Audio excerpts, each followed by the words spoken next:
Yo, what's going on, ladies and gentlemen? Once again, it's your man's Crispy Daniels back in effect on another episode of ShowNTalk. All right, folks. So, the other night, I had watched a movie I haven't seen in a long time. Now, it's one of those things where, one of those movies where you haven't seen it in so long, there were parts that you've forgotten about. You know what I'm saying? But this movie here, I'm pretty sure maybe some of you have seen it, maybe all of y'all seen it. Because one thing I noticed about my audience, a lot of y'all know about these obscure films. And this is definitely one of them. Best of the best. Believe it or not, as good as this movie was, there's a lot of people who hadn't seen it. Now, it stars Eric Roberts, even though he's not really the main character of the movie. But, him, Philip Rhee, Chris Penn, James Earl Jones, and Sally Kirkland. So, all right, so this movie is basically about, you know, a tournament. Um, well, it's about U.S. karate team who's training for 2 to 3 months to go overseas to take on the Korean team or whatever. So every character in this movie has, each one of them has a unique personality. Like Eric Roberts' character, for an example, he's kind of like the tough guy, but he makes jokes here and there. You know what I'm saying? But he quickly befriends Philip Ree's character, Tommy. You know what I'm saying? Uh, Tommy, he's more of the humble, you know, martial arts master. You know what I'm saying? He teaches a school full of kids because that's the first time we see him where, he's in a class teaching these kids probably look no older than 10 to 13. You know what I'm saying? And then you got Chris Penn's character, um, Travis. Now, in the beginning of this movie, this dude was a straight bona fide racist asshole. You know what I'm saying? He had to be, or borderline. You know what I'm saying? Because there's one scene in the movie to make me think that, right? So when they're all sitting down, having lunch or dinner or whatever, when Virgil comes to the table because he was another, member on the team. He was eating sushi and stuff like that. And then when their other teammate came to the table, dang, I forget his name, Sonny Grasso. He had spare ribs and all that. And he was telling Virgil that, spare ribs is a real white man's meal. You know what I'm saying? And it was some other shit like he was making Asian jokes or whatever, jokes towards Tommy and stuff like that. But Tommy didn't seem to be bothered at all. But they bring in Sally Kirkland's character. I forget what her name was, but they bring her in and she's basically training their minds to be sharp. You know what I'm saying? While James Earl Jones' character, you know what I'm saying, he takes care of their martial arts training. You know what I'm saying? Or their physical training. So they're all in like this little classroom setting.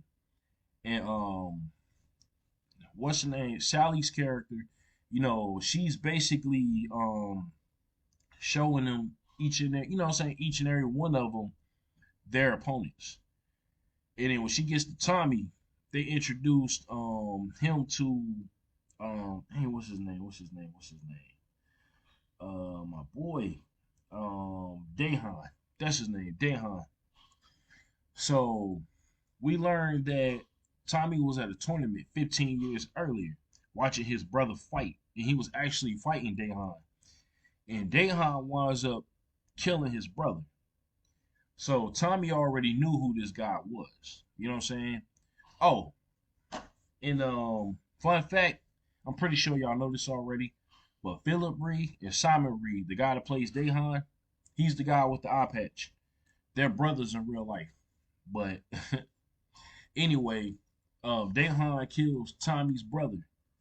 And so as soon as Tommy learns he has to go up against Dahan, he starts, acting different. He's not putting his all in the training or nothing. Like his whole mindset just changed. You know what I'm saying? Like he's under immediate stress. So it gets to a boiling point. Now there's a scene that where Eric Roberts he got kicked off the team due to the fact that his son he got kicked. You know what I'm saying? He got hit by a car. His character in the movie is Alex Grady. That's his name. But you know what I'm saying? His son gets hit by a car, so he has to leave immediately to go check on him, and then he ended up in a coma. So when he came back, James Earl Jones' character, like he was ruthless. He didn't want nobody. He didn't want no interruptions, no distractions, none of that. You know what I'm saying? He wanted everybody to be 100% focused on the competition. You know, seeing, being who their opponents were going to be. But when Alex came back, he got kicked off the team. He wasn't trying to hit none of it. You know what I'm saying? And so Alex left. I guess he went back to his room to pack up because he was about to leave. And then after he got kicked off the team, Tommy decides to quit the team because he didn't think he could take on Dahan. You know what I'm saying? So Alex sees Tommy about to leave, and then he stops him, giving him lecturing him and everything like that. But Tommy leaves anyway. So it's just a little, corny music playing as he was driving down the road. So he stops at this gas station, and it's his family or whatever. And I think this is what changed his mind. You know what I'm saying? So he sees the two brothers, the big brother, the little brother. The little brother drops his ice cream, and the older brother gives him his. And so I guess that made Tommy think back to his own brother, and he decided to turn around. He decides to turn around. So the coach, James Earl Jones' character, he decides to go ahead and talk to Alex after Chris Penn's character, um, him and then the other two guys talk to James Earl Jones' character about needing Alex and Tommy. And so, you know, he comes back. He's invited back to the team. And then right before they leave for the competition, Tommy comes back. He was never kicked off the team. He just left on his own. So when they get to the competition, of course, you got the two like most obscure fighters fighting first, which is Sonny and oh boy, you know what I'm saying? Uh Virgil. So I'm trying to remember, did Sonny fight first or was it Virgil? I think Virgil fought first, I believe, if I'm not mistaken. But they both lost their matches. You know what I'm saying? That's what mattered. So then it was Travis's turn to fight. And his match ended up in the tie. You know what I'm saying? And so they had to break bricks and to see who won. And I think, okay, so Travis broke all but three. And then his opponent, he broke all but two. So he pretty much won. You know what I'm saying? So now the Korean team was up by a mile. So it was just down to Alex and Tommy. Now, mind you, in the beginning of this movie, before Alex got picked to be on the team, the organization knew that he had a gimp shoulder, right? Like he had an injured shoulder. So his mother didn't want him to be on the team, period, because of that. His mother was played by Louise Fletcher. You know what I'm saying? Which 2 years earlier, she was in the movie, yeah, I watched it, Flowers in the Attic. You know what I'm saying? Played the asshole grandmother. But rest in peace to her, by the way, too. But anyway, so it was his turn to fight. And so, Alex is doing well. He had the upper hand in the beginning. But then when old boy had the chance, he came right down on that shoulder. It took him out. And it almost ended the match. But Alex, he was adamant about continuing the match. So Tommy had to pop his shoulder back in place. Now I'm going to say this side note. If y'all didn't think if you thought the acting was kind of wouldn't, which there was some great acting in this movie. I'm not going to take that away. This one scene had me convinced that Eric Roberts' shoulder was really fucked up because the way the way he was in pain or appeared to be in pain on screen, yo, that shit had me convinced. You know what I'm saying? Especially when Tommy popped it back into place. Excuse me. Yeah, that was some great acting right there. So, they taped it up and he continued to fight. Now, it's crazy how, what I'm saying, he did better with one arm, whooping his opponent's ass with one arm. You know what I'm saying? And so he winds up winning his match, and then he almost tied with the Korean team. You know what I'm saying? So they were down a lot, in the first three matches. But when Alex won his match, he caught him back up due to the points that he won. So then the final match comes up. It's Tommy versus Daehan. So Tommy was actually, giving it to him. And it was like it was even.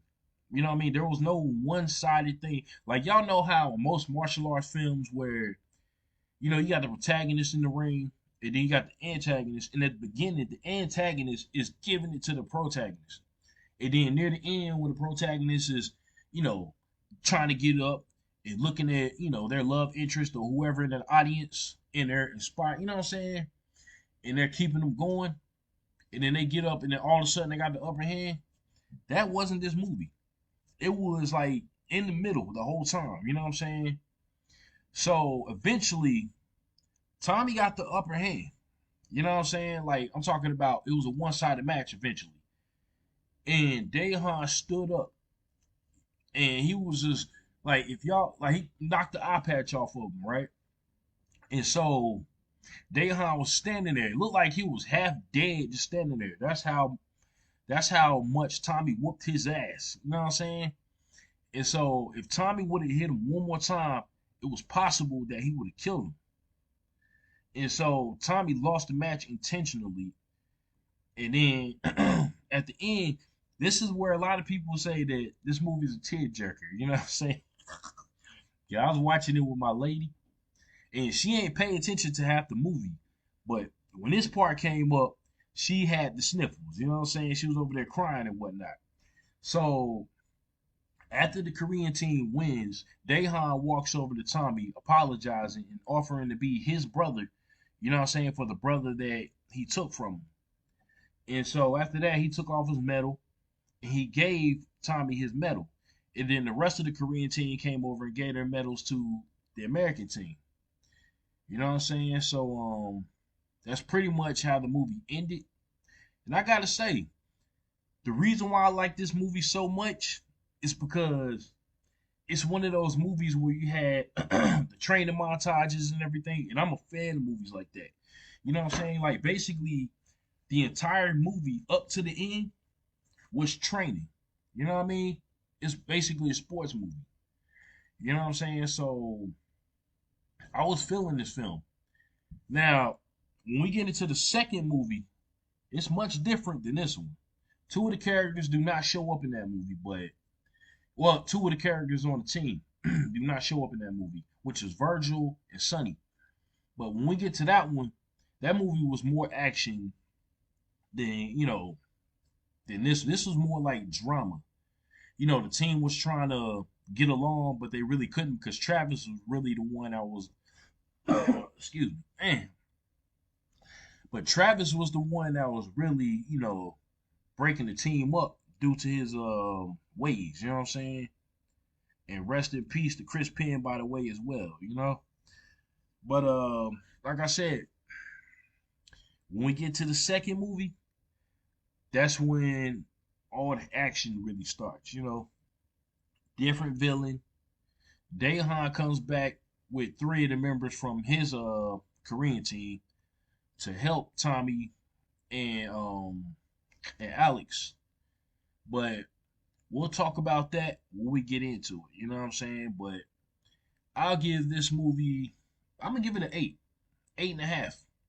Because like I said, this was a very realistic film, and it was just about a team trying to come together to gain victory. You know what I'm saying? But yeah, if you're watching this on YouTube, give me a like, comment, and subscribe. Or if you're watching it on Facebook, by the way, on Facebook, I go by Crispy Daniels. Instagram, World Will Talk. So check me out on there. And I will talk to y'all later. Peace. Stay retro. The feeling is mutual. Come in, take a seat, share your thoughts with each, and preach it when you speak, so we can share kinetic energy throughout the brainwaves, keep us balanced out and all on the same thing.